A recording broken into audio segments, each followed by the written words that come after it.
Dementia and dwindling funds. Yeah, there was certainly a link. We know that. Health Check 10's Barbara Morse joins us. And Barb, this is a cautionary tale. Yeah, it is, Dan and Emily. Along with the memory loss that goes along with Alzheimer's disease can go a loss of money. In fact, studies show being diagnosed with this memory-robbing disease is one of the largest financial risks to retirees. A local financial advisor knows firsthand and shares his story and steps we can take. First, we noticed some issues with their driving skills and maybe going somewhere, even though it's a routine place, they kind of forgot where they were. First, it was his dad, who since passed away, then his mom.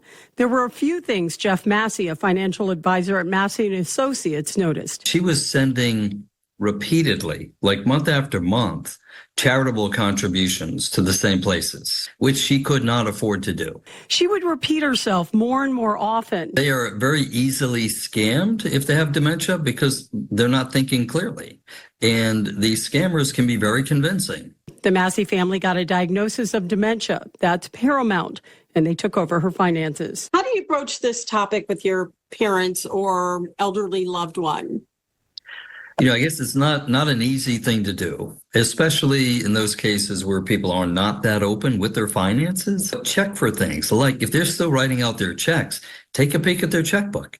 Even if they're not real open with it, perhaps you can find it. If you're seeing more and more money going out than usual. It's a tough thing to do, but at some point you just have to take over. Much better to maybe have them be a little upset with you than for them to squander their money. The best way to avoid it, get financial power of attorney established. While you're at it, you should do a healthcare power of attorney. You should do an advanced health directive. We're not attorneys, but we highly recommend that these legal documents get done. Of course, that should be done early on, not when they are symptomatic. Yeah, and as a financial advisor, I'm guessing Jeff sees this fairly often.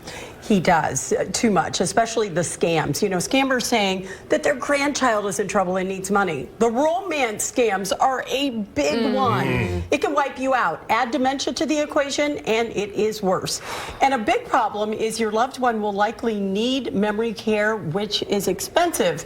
So these losses can really cost an entire family if they give away all their money. Yeah, you know, I went through this too. I had to get all the money out of my father's name. You have to do it 5 years ahead of time, and you're dealing with the emotions of it all. It's really difficult, and you're right. Those centers that specialize for Alzheimer's patients are extremely expensive. Yeah, they are. Yeah, they are. And what about staying in touch with your loved ones? That has to be crucial. You have to work together. It is absolutely crucial. You know, the more you're in touch with them, the more you talk with them, you can notice if they're like repeating themselves and if they have memory loss. So keep in touch with your loved ones and stay on top of it. Yeah. We do have other health news to tell you about. A new warning about vaping. Scientists now say vaping affects blood vessels within minutes. That includes nicotine-free vapes. The changes affecting the vessels could lead to long-term health problems like blood clots, heart attack, and stroke. Researchers say this is more evidence that e-cigarettes is not a safe alternative to smoking. They also hope this helps regulators make decisions about what products are safe. So important. Yeah, it's amazing the people you see that are vaping. Yeah, it's like in that video. But I'm just saying in public too, and a lot of them think that it's healthier. They do it while they're driving. Right, they do it at the store. You see them just pull it out. But they think it's healthier than cigarettes, and as you said, that's not true. No. All right. So, Barb, Barbara, all good advice. Thank you. Thank you.